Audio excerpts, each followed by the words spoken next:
Godina je 630.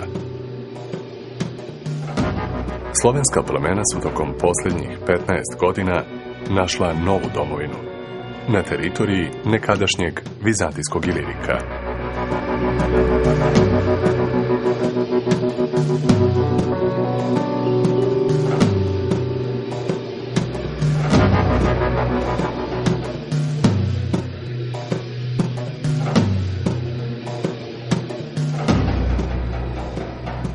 Od reka Save i Dunava, pa sve do Peloponeza, kao najjužnije tačke Balkanskog poluostrva, Sloveni su pronašli domovinu. Različita slovenska plemena žive na teritorijama koje vizantijski pisci zovu Sklavinijama. To su plemenski uređene oblasti u kojima je središnja vlast poglavara ograničena.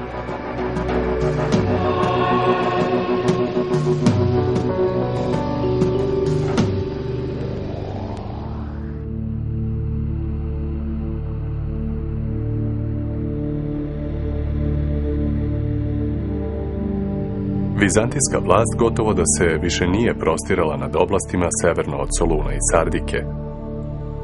Razoreni gradovi Ilirika nemo su svedočanstvo nekadašnjem romejskom prisustvu na tom prostoru. Uspomene na to vrijeme čuvaju se u narodnom predanju Justinijana Prima, nekadašnja metropola Ilirika, ostaće kod Slovena upamćena kao Caričin grad.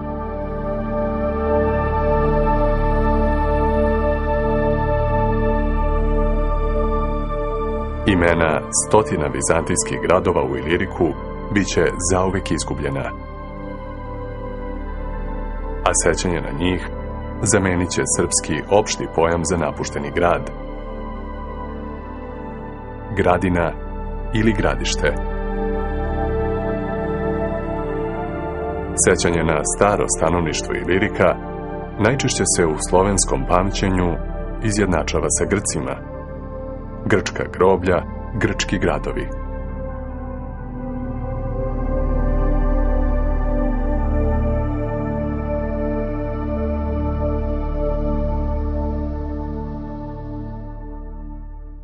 Učeni vizantijski pesnik Georgije Pisida u Carigradu piše stihove u kojima sa tugom peva o teškim vremenima koje su zadesila Vizantiju.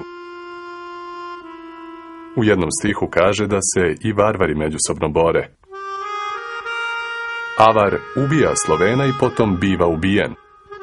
I okrvljeni međusobnim ubijanjima, u mnogome su ometeni za vođenje jedinstvene borbe. Ovaj usamljeni podatak predstavlja osnovu za pretpostavku da je posle neuspele avarsko-slovenske opsade Carigrada 626. godine došlo do značajnih sukoba Avara i Slovena.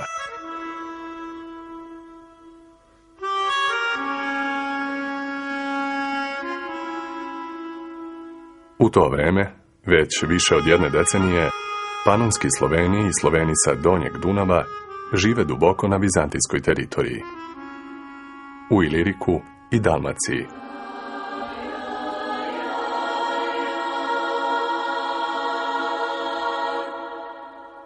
Stoga veliki su izgledi da se pesnikove reči odnose na sukob Avara sa Srbima i Hrvatima, dva slovenska plemena, čiji je dolazak u Ilirik i Dalmaciju označio ujedno i kraj južnoslovenske seobe.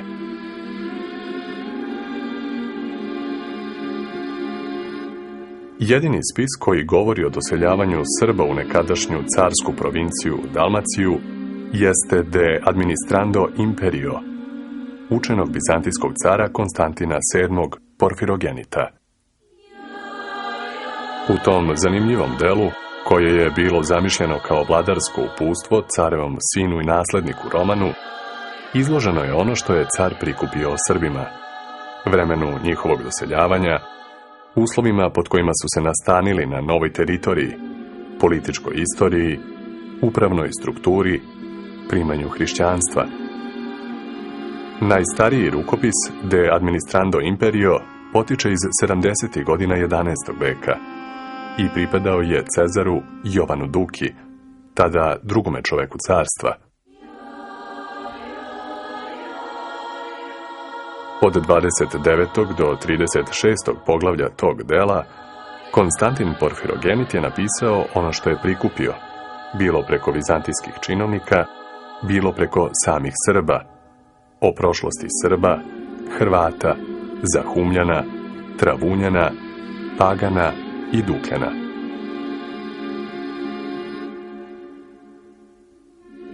U vreme Konstantina Porfirogenita, sredinom 10. veka, znalo se u Vizantiji da najveći deo nekadašnje provincije Dalmacije čini 6 političkih celina južnih Slovena.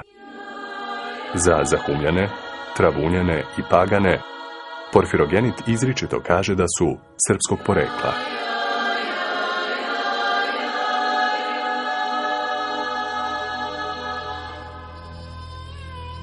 Njihov dolazak na prostor Dalmacije car dovodi u vezu sa vremenom vladavine cara Iraklija. Navodno su na carev poziv Srbi prešli Dunav i nastanili se u okolini grada Servije.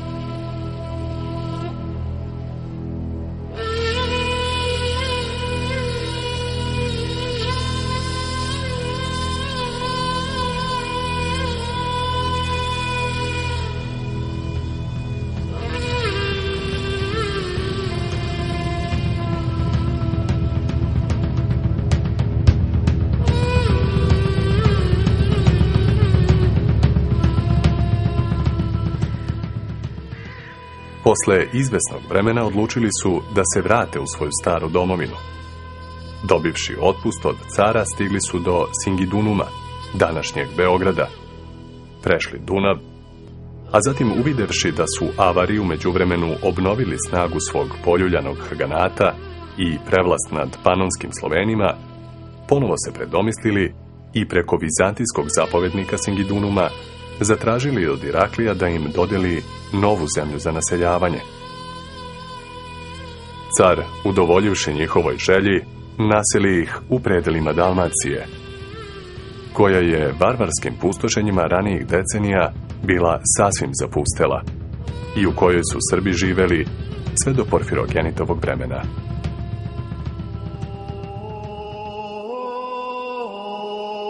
Teško je reći koliko je Porfirogenitova priča o doseljavanju Srba plod njegove konstrukcije, a u kolikoj meri je posljedica srpskog narodnog predanja.